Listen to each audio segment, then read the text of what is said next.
Bismillahirrahmanirrahim. Alhamdulillahirabbil alamin wassalatu wassalamu ala asyrofil mursalin nabiyina wa habibina Muhammadin wa ala alihi washabihi ajmain amma ba'du. Yang terhormat Rektor, Dekan dan semua dosen UI. Ini saya mohon maaf, sebetulnya agak belum minta maaf karena memang macet. Tadi macet di jalan. Saya mau membaca bab tentang faslun fi nafil ibad bi kullil bilad. Bab seharusnya seseorang memberi manfaat kapanpun dia berada, dimanapun dia berada. Jadi kapanpun dan dimanapun dia berada. Qala Allah Ta'ala wa ja'alani mubarakan aynama kuntu. Ayna fi an ibadihi aynama kunna. Di sini diterangkan an-naf'u naf'ani, naf'un fil adyan wa naf'un fil abdan. Wal barokah kasratul khairi wa ziyadatu. Fa athnallahu ala Isa bi kaunihi ja'alahu nafi'an lil ibadi aina makana wa haitsu kana. Jadi yang perlu saya terangkan di antara sifat dasar orang-orang baik adalah di mana saja, kapan saja itu memberi manfaat, termasuk tentu saat paling sulit. Jadi Nabi Isa menceritakan dirinya itu wa ja'alani mubarakan aynama kuntu, saya ditakdir Allah berada di mana saja memberi berkah, memberi kemanfaatan bagi orang lain. Ada beberapa cerita tentang Nabi Isa, jadi perlu diketahui ada 3 nabi yang seperiode. Satu Ibrahim dan Nabi Lut. Ibrahim itu sama Nabi Lut itu pernah paman. Kedua Nabi Musa dan Harun. Sebetulnya yang jadi nabi itu Nabi Musa, tapi Nabi Musa karena alsak, lisannya tidak jelas, minta Nabi Harun, ya tentu minta kepada Allah supaya Nabi Harun jadikan nabi. Terus ketiga Nabi Isa dan Yahya. Yahya bin Zakaria, terus Isa ini pernah keponakan Zakaria. Kira-kira kalau di Jawa ya misanan antara Yahya dan Jawa Isa. Jadi ada 3 nabi yang seperiode. Tapi yang paling berkompeten, yang sederajat kira-kira seperti itu hanya Isa dan Yahya. Karena Nabi Lut dan Nabi Ibrahim itu beda level. Karena Lut ini pernah keponakan, jadi hubungannya kira-kira yang murid dan guru. Terus Musa dan Harun itu juga nggak level karena Nabi Harun ini jadinya nabi itu atas permohonan Nabi Musa. Sehingga meskipun Harun itu kakaknya tapi nggak berani bantah. Jadi Nabi Musa itu dalam cerita beliau itu alsak. Alsak itu lesannya agak kedal. Tapi ini alsak yang barokah. Jadi dulu ceritanya Musa kecil karena dia seorang nabi, beliau seorang nabi. Itu kalau melihat Fir'aun itu mantelnya bukan main. Padahal kecilnya dirawat Fir'aun. Singkat cerita mulai kecil sudah usil kalau melihat Fir'aun itu ya jenggotnya dipakai mainan. Terus pokoknya nakal ya. Lama-lama Fir'aun curiga, dasar orang Israel. Nabi Musa ini turunan Israel. Lama-lama Fir'aun itu yakin kalau itu sengaja. Akhirnya Fir'aun mau membunuh Musa. Terus kata istrinya Fir'aun, Musa itu masih anak kecil, jadi seperti itu ya bawaan anak kecil, bukan bawaan kebencian terhadap orang Kipti, orang Mesir. Kalau dalam bahasa kitab kuno Mesir itu Egypt al-Kipti, makanya disebut Maria al-Kiptiyah. Kalau orang sekarang bilang Egypt itu bahasa kunonya Mesir itu al-Kiptiyah. Nah, memang secara bahasa Arab Mesir itu gak mungkin, bahasa Arabnya Mesir itu gak mungkin karena Misro itu maknanya kota. Jadi kalau kamu bilang kamu kemana, ke Misro, ke kota, lah ya kota mana, ya kota Mesir, itu bisa debat kusir. Jadi ya kayak kita lah, kita sekolah di mana? Di madrasah. Madrasah terjemahnya apa? Sekolah. Nah, kemudian oleh istrinya Fir'aun ya gini saja, buktikan kalau Musa itu masih anak kecil. Masyhur itu dalam cerita dikasih bara api sama apel. Sebenarnya Musa kecil ini sudah pintar mau milih apel. Sama malaikat Jibril diarahkan tangannya itu ngambil apa? Bara api terus dikunyah. Itu yang menyebabkan lisannya Musa itu alsak, agak pelak. Nah ketika jadi Rasul itu akan repot karena nanti harus pakai penerjemah. Jadi seorang rasul tapi lesannya tidak apa? Cakap. Akhirnya Nabi Musa realistis ngendikan ketika diutus wa akhi Harun wa afsahu minni lisanan fa arsilhu ma yarid ayyusaddiquni inni akhafu ayyukadzibun. Ya Allah, saudara saya Harun itu lesannya lebih fasih.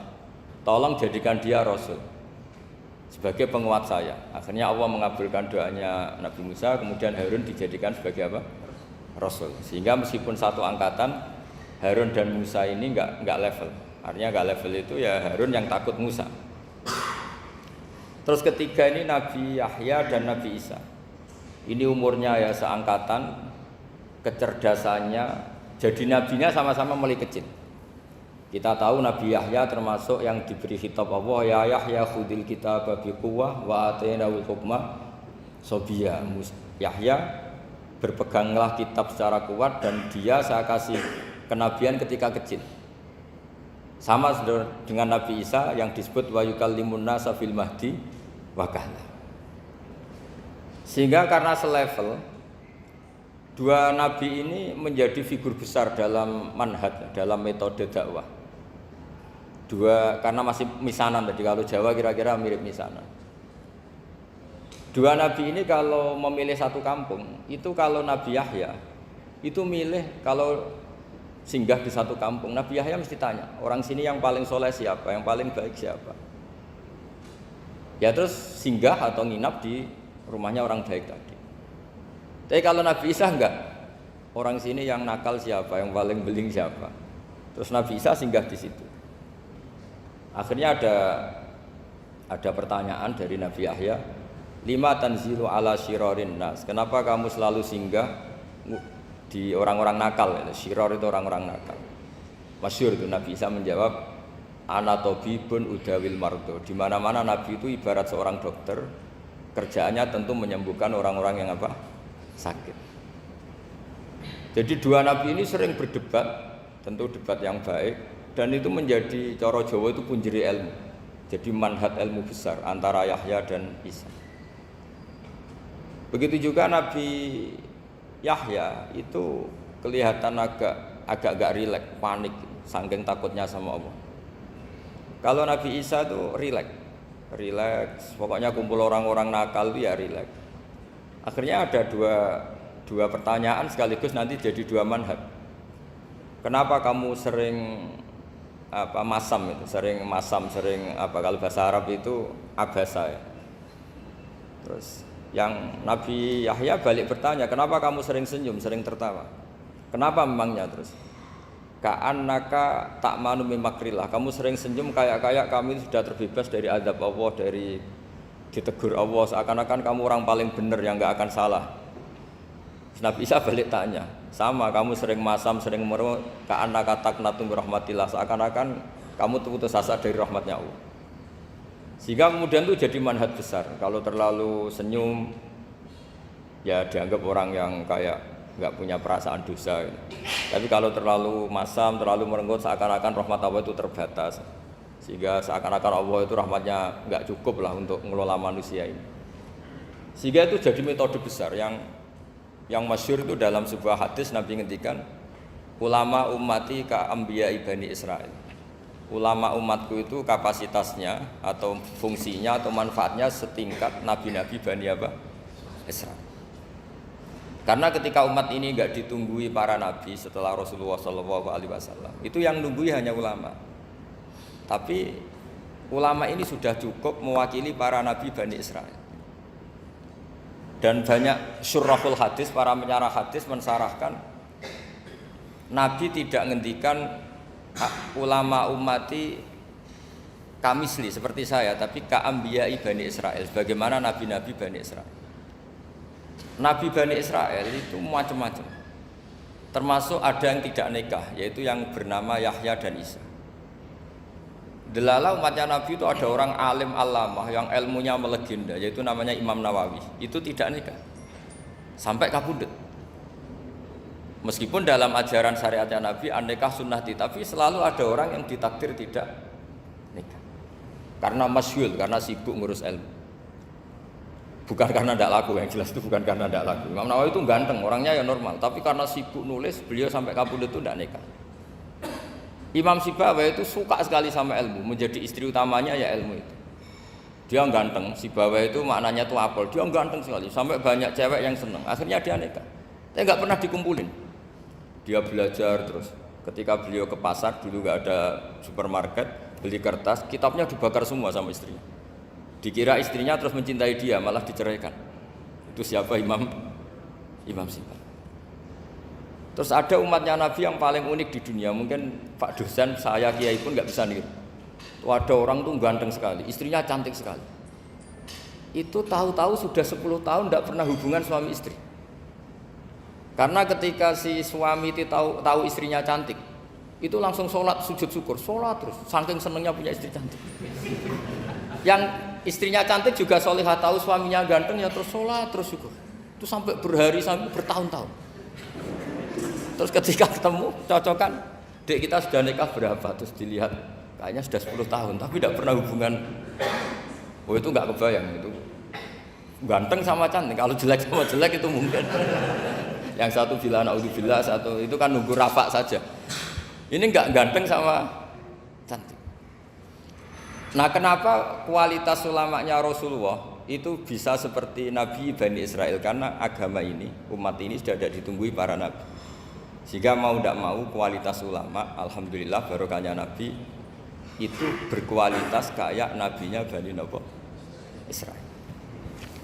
Nah ini penting sekali saya utarakan supaya dicek saja. Kalau kita nggak percaya, dicek saja dalam hadis-hadis sahih. Misalnya begini, ketika Nabi memenangkan perang Badar, itu ada Asra Badrin, tawanan-tawanan perang Badar.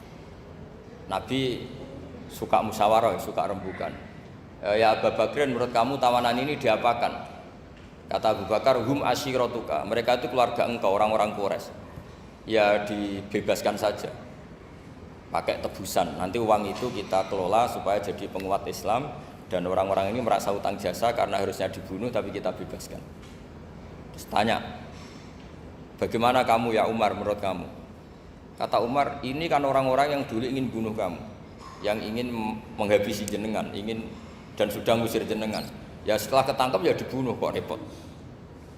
Apa kata Rasulullah? Rasulullah spontan ngendikan, inna masalaka ya Abu Bakrin kama sali Ibrahim, kamu ibarat kayak Nabi Ibrahim. Izqala faman tabi'ani fa innahu minni wa man asani fa innakal ghafurur rahim. Jadi Nabi Ibrahim itu unik. Melihat umat itu sesyafakoh itu. Syafakoh itu banget sayangnya. Nabi Ibrahim cara berpikir, faman tabi'ani fa innahu minni, orang yang ikut saya ya Allah pasti golongan saya, tentu layak masuk surga. Wa man asani, orang yang mendurhakai saya, fa innakal ghafurur rahim, engkau Maha Pengampun. Bukan yang mendurhakai langsung masuk neraka, enggak, engkau Maha Pengampun. Wa masaluka ya Umar kama salin Nuh, isqala rabbi la tadzar ala ardi minal kafirina dajjara. Umar, kamu mirip Nabi Nuh, inginnya semua orang kafir dihabisin. Ya masyhur kan Nabi Nuh itu enggak ingin ada orang kafir sampai ada banjir tufan. Nah kalau sampean tanya bedanya apa dengan garis keras sekarang? Bedanya ya beda sekali. Kalau Nabi Nuh benci sama orang kafir itu diserahkan yang punya. Sehingga yang punya yaitu Allah yang menghukum dengan banjir bandang. Tapi kalau kita kan kadang kita bertindak sendiri. Jadi potensi disalahkan. Yang jelas dalam hadis-hadis sahih, Nabi Nuh itu tidak bisa mensyafaati karena itu. Ketika diminta ini hadis sahih, bukan ada di Bukhari, ada di Muslim. Karena biasanya kalau di kota itu ditanya ini sahih enggak. Untungnya yang tanya kadang enggak paham, ini alhamdulillahnya jadi wah repot. Nabi Nuh itu diantara sebabnya enggak bisa mensyafaati adalah pernah corong Jawa maksudno kaume. Kalau dalam bahasa Arab itu da'a li Zaidin berarti mendoakan positif, kalau da'a la Zaidin mendoakan negatif. Kalau orang Jawa itu ada doa, ada pasot.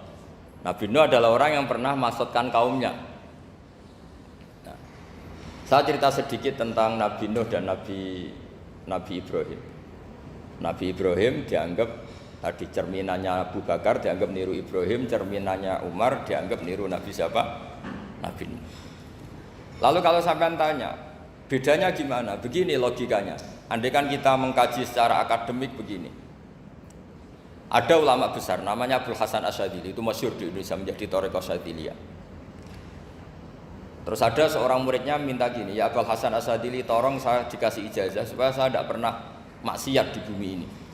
Karena saya takut sama Allah, kalau saya maksiat itu merasa tidak nyaman dengan Allah. Abdul Hasan Asyadzili ini malah marah besar. Atuhibbu alla tadhhara maghfiratu.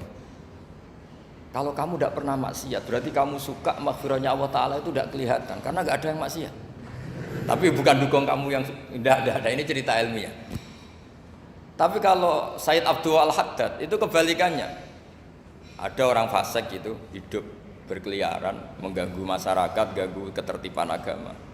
Ada kiai atau siapa gitu mendoakan supaya tobat atau dikasih panjang umur supaya nanti bisa tobat. Itu beliau Sayyid Abdul Al-Haddad marah besar. Man da'a li fasikin bil baqa faqad ahabba ayu sawahu fi ardi. Orang yang mendoakan orang fasik hidup berarti dia suka Allah dimaksiati di buminya. Jadi akhirnya jadi kutub besar, yang satu Sadziliyah, yang satu Haddadiyah. Kenapa ya? Karena tadi yang satu cerminan Nabi Isa, yang satu cerminan Nabi Yahya. Sebagaimana sabda Rasulullah tadi, ulama ummati ka anbiya'i bani Israil. Juga masyhur dalam aplikasi pengajaran juga gitu. Masyhur sekali dalam kitab-kitab diceritakan. Kalau Sayyid Abdul Al-Haddad, kalau ada orang sowan itu, kamu ngaji sama siapa? Sama si A gitu. Pernah nangis gak pas ngajar? Gak pernah. Udah gak terus, gak usah diterusin ngaji orang seperti itu. Hatinya atos ya, wong ora iso nangis ya. Tapi kalau Abdul Hasan Asyadzili kebalikan, kamu ngaji sama siapa? Sama si A gitu. Pernah tertawa enggak kalau ngaji? Enggak pernah. Udah, enggak usah ngaji sama orang itu. Orang enggak bisa syukur. Jadi itu manhaj besar. Nah, akhirnya orang-orang kayak kita ini enggak jelas semua. Nangis ya bisa, syukur, guyu ya bisa. Cuma celakanya kalau kita nangis karena tidak punya uang, kalau guyu karena punya uang, itu masalahnya. Tapi kalau wali-wali dulu enggak. Kalau senyum ya karena saking yakin rahmatnya Allah itu wasiat rahmatu. Kalau nangis ya karena takut azabnya Allah. Kalau kita kan enggak, sangat-sangat materialistik. Ini yang membedakan kita. Sebenarnya nangis dan senyum itu satu keharusan karena Allah punya madharul jalal. Ketika Allah dengan sifat keagungannya, maka kita ini coro Jawa serako bersenyum. Tapi Allah itu kadang sebagai madharul jamal, adanya satu keasikan. Sehingga yang merengut itu yang salah. Makanya dalam ilmu tasawuf, kutub wali itu hanya dua. Allah dengan madharul jalal, dengan Allah yang madharul jamal. Contoh madharul jalal misalnya gini. Ketika Nabi Musa ingin melihat Allah, saking kangennya ingin melihat Allah, Rabbi arini anzur ilaik, ya Allah saya beri hak untuk melihat engkau.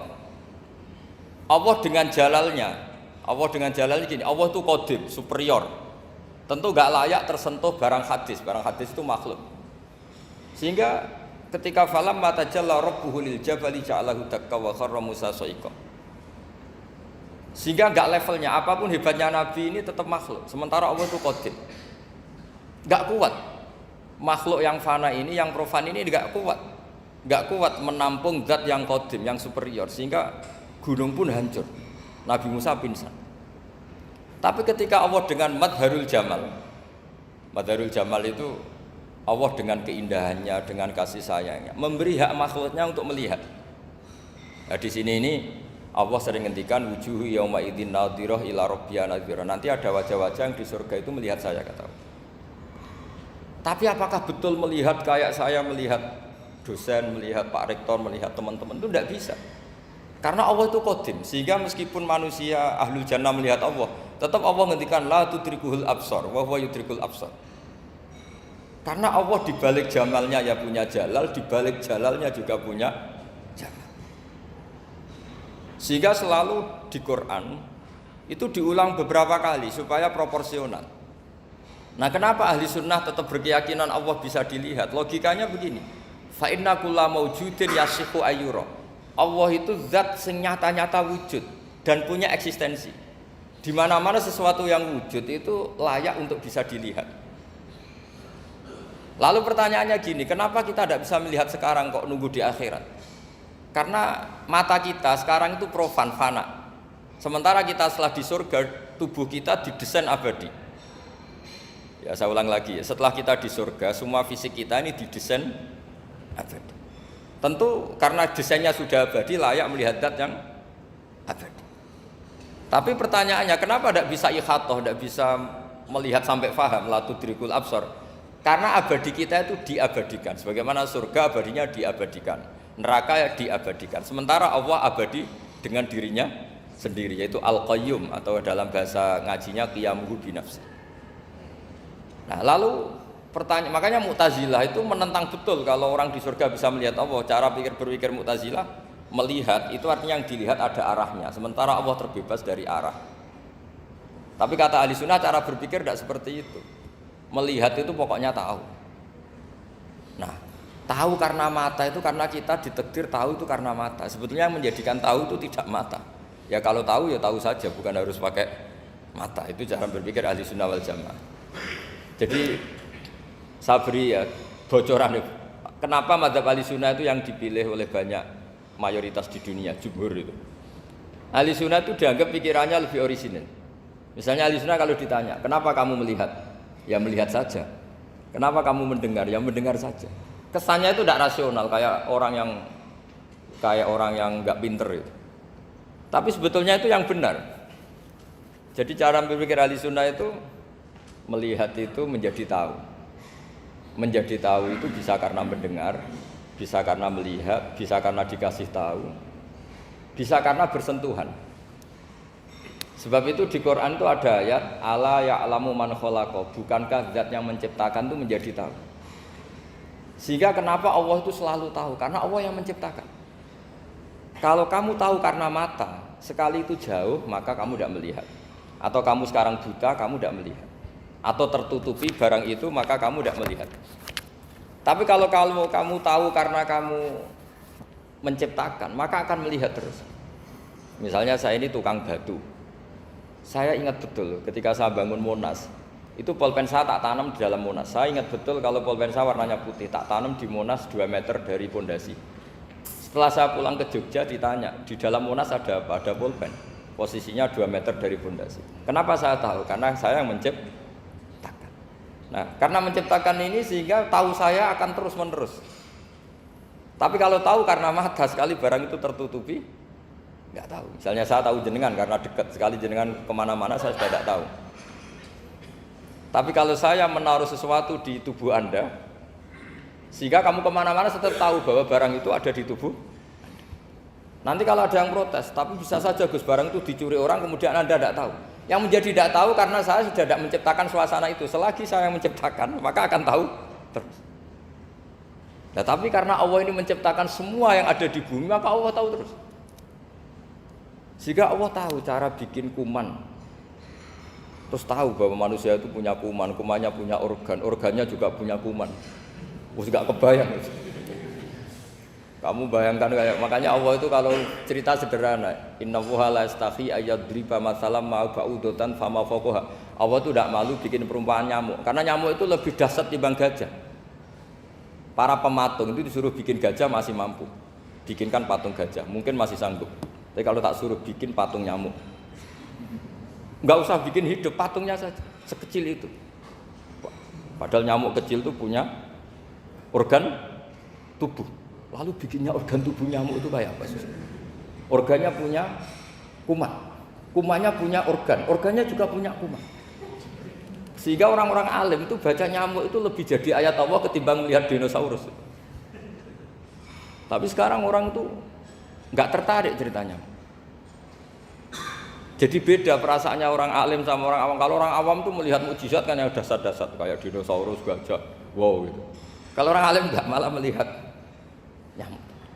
Nah, kealiman seperti itu terjaga di umatnya Muhammad, di umatnya Rasulullah Muhammad SAW. Karena ketika umat ini nggak ditunggui para nabi, itu Allah menjamin Muhammad, ulama umatmu nanti punya kemampuan seperti nabi. Tentu tidak dalam keutamaan ya, keutamaan tentu enggak sekelas sama Nabi. Kenapa itu terjadi? Karena tadi para Nabi ini mewakili sekian karakter. Kalau kita sangat mencintai Indonesia, maka kita akan tegas siapapun yang ingin menghancurkan Indonesia. Itu kira-kira cerminan Nabi Nuh. Kalau kita sangat mencintai Allah, maka kita akan benci sebenci-bencinya sama orang yang mendurhakai Allah. Tapi masalahnya Allah yang kita cintai itu memaklumatkan diri kalau bersifat Ghafur, pengampun. Jika kalau kita terlalu kasar ini kan yang kita cintai bersifat Ghafur kok kita kasar. Di sini Nabi Ibrahim. Beliau sangat mangkel sekali sama yang durhaka sama Allah. Tapi mau mangkel gimana? Zat yang mengajarkan itu bersifat Ghafur. Maka kita mau tidak mau, makanya ada riwayat mengatakan takhallaku bi akhlaqillah, kamu bertata krama kayak akhlaknya Allah. Akhirnya ya sudah, kita mau apa coba? Kira-kira kalau kamu mencintai seseorang itu potensinya kan dua, protektif. Ada telepon itu dari siapa? Cewek atau cowok? Protektif. Itu bukti cinta apa bukti suudon kan tidak tahu. Tapi misalnya kamu cinta perempuan terus WA-an sama lelaki gak apa-apa, jalan sama lelaki gak apa-apa, sama masa lalunya pacarnya juga gak apa-apa. Itu cinta apa pembiaran? Kan sama-sama gak jelas. Nah kira-kira mencintai Allah itu kira-kira analoginya seperti itu. Kalau yang satu protektif, Allah harus zat satu-satunya yang disembah. Gak boleh didurhakai, gak boleh dikhianati.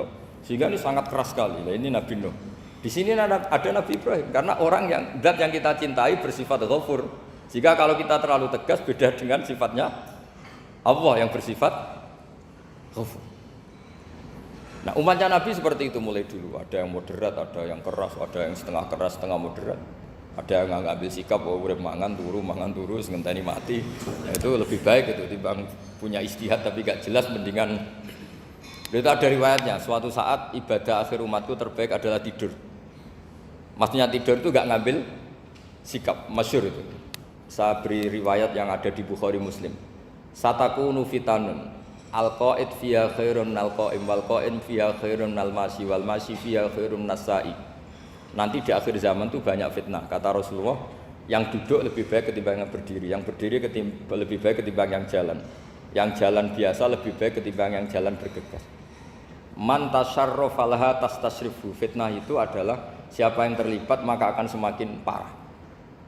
Sehingga semenjak itu ulama berpikir nanti di akhir zaman kalau ada fitnah itu sebaiknya orang ngambil sikap sepasif-pasifnya, secuek-cueknya. Jadi semua syurahul hadis sepakat makna hadis ini apa? Orang disuruh sikap secuek-cuek. Misalnya pilihan presiden, contoh kecil pilihan presiden. Mungkin para intelektual nggak merasa, tapi kalau ulama itu cara berpikir beda. Pilihan presiden, kamu fanatik milih A, yang satu fanatik milih B. Ya presiden atau bupati atau gubernur. Terus yang satu bilang gini, wah kalau nggak di presideni A, nggak di bupati A, nggak di gubernur A, negara ini rusak. Mungkin betul dari segi jejak rekamnya A ini bagus. Tapi pertanyaannya secara tauhid, bagaimana Anda menggantungkan kesejahteraan sama makhluk? Kamu nggak pernah terusik begitu kan para intelektual? Itu kan melukai. Bagaimana mungkin Anda menggantungkan kesejahteraan dengan seorang makhluk? Wah kalau di presiden A pasti Indonesia makmur, kalau bupati A pasti Sleman makmur, pasti Bantul makmur. Nah, bagaimana mungkin makhluk yang sedang soleh kamu pastikan selalu soleh? Wong dia makhluk bisa berubah. Sementara yang B misalnya fasik, wah kalau dipimpin B pasti rusak negara. Bagaimana kamu pastikan B yang fasik selalu fasik? Dia saja dia husnul khotimah. Yang fasik pas mimpin jadi soleh, yang soleh pas mimpin jadi fasik. Akhirnya ulama karena tahu sifat manusia itu rubah-rubah dan kendali di tangan Allah, sikapnya nggak jelas. Saya ini termasuk orang yang terkenal nggak jelas. Karena kalau ditanya, Gus sampai milih presiden mana, bakti mana? Sanut pangeran Gresing dadi aku loyal. Wah, anut pangeran yo kacau. Wah, luwih kacau menan anut pangeran kata saya. Ini kan sudah nggak sambung karena pikirannya ulama. Memang nggak beda, cara berpikir ulama itu beda. Bahkan bapak saya itu kalau didik saya itu begini. Kalau meseli saya atau ngirim saya dulu itu kan pakai mesel. Ini uang kamu 500.000 untuk kamu. Mesti ditambahi 100.000 ini untuk buat jajan sama teman-teman. Mesti ada uang pokok, ada uang sodako. Dulu saya sering tanya, kenapa bapak sangat menghormati teman-teman saya? Kata bapak, kowe mondok iku aku ora iso nyukupi, sing iso nyukupi ya kanca-kanca. Ternyata betul, rata-rata anak kuliah atau anak mondok, uang pribadinya kan 8 hari dari dikirim sudah habis. Berarti kan masih 22 hari, kok bisa hidup itu kan barokahnya teman-teman. Malah yang agak beling itu 1 hari sudah habis, berarti ada 29 yang bergantung sana sini. Sehingga Nabi dulu cara ngendikan tuh unik. Kata Nabi, da'un nasa yarzuqu wahu ba'duhum ba'duh. Manusa barno wae, engko saling memberi rezeki. Ketika ada collab, Medina itu pernah collab. Terus sekarang pernah defisit itu. Beberapa pakar ekonomi datang ke Rasulullah, ya Rasulullah, sa'ir, tolong dikasih harga standar. Tapi apa jawabannya Nabi? La tusairu fa inna Allaha huwal musair. Kamu jangan kasih harga, Allah sendiri yang menentukan harga itu. Terus kata Nabi, kenapa engkau begitu ya Rasulullah? Ini negara harus ditentukan harga karena gini-gini. Kata Nabi, saya tidak ingin ketemu Allah dalam keadaan dolim. Tapi ini tentu di teori ilmu modern ini masalah. Tapi menurut orang modern. Tapi kalau menurut ilmu hakikat itu nggak akan masalah. Misalnya, kenapa Nabi tidak menentukan harga dalam keadaan negara seperti itu? Jawabannya pakar-pakar hakikat, ya saya ulang lagi pakar-pakar hakikat begini. Misalnya ada orang menimbun supaya nanti harganya mahal, ya. Terus ditimbun terus sampai nunggu harganya mahal. Lama-lama dia sadar kalau timbunannya nggak ada gunanya karena ternyata orang nggak beli. Nah, ketika orang tidak punya kemampuan beli, yang menimbun juga tidak punya uang. Nah, tapi kalau sampean tanya, tapi Gus nak tuku barang pokok kan kita mati karena kehabisan stok. Itu masalah tauhid Anda. Bagaimana mungkin kamu membayangkan seorang makhluk tidak bisa hidup atau nggak dapat rezeki? Nabi itu orang yang sampai ke derajat hakikat, dari tidak pernah bayangkan gitu. Salah sampean jadi orang yang tauhidnya masalah. Sehingga terus bayangkan, wah kalau negara ini keos, wah kita makan apa? Kalau negara gak stabil, wah kita gimana? Itu tidak bisa seperti itu. Dulu ketika kita dijajah Belanda, itu kiai-kiai kita, Mbah Hasyim Asy'ari, Mbah Ahmad Dahlan, mondoknya di Mekah. Sampai alim alama, dua beliau, Mbah Hasyim sama Mbah Ahmad Dahlan itu ngajinya sama-sama Syekh Khotib Minangkabau. Cuma Mbah Hasyim lebih menekuni ke Syekh Mahfud Termas, yang satu menekuni Syekh Khotib Minangkabau. Jadi dua beliau itu ngaji di guru yang sama. Mbah saya, buyut saya itu ya sudah mondok Mekah. Itu zaman dijajah Belanda. Sekarang kita agak dijajah, enggak mondok di sana. Buyut saya itu zaman itu sudah haji. Buyut kelima saya. Itu dulu kalau ingin cari tempat yang teduh, itu masuk ke gua. Itu masuk gua itu hanya kepalanya saja. Kakinya masih di luar. Karena gua di Arab tidak seperti gua di sini. Kalau gua di sini kan orang bisa masuk semua. Kalau gua Arab kan hanya celah-celah batu-batu besar.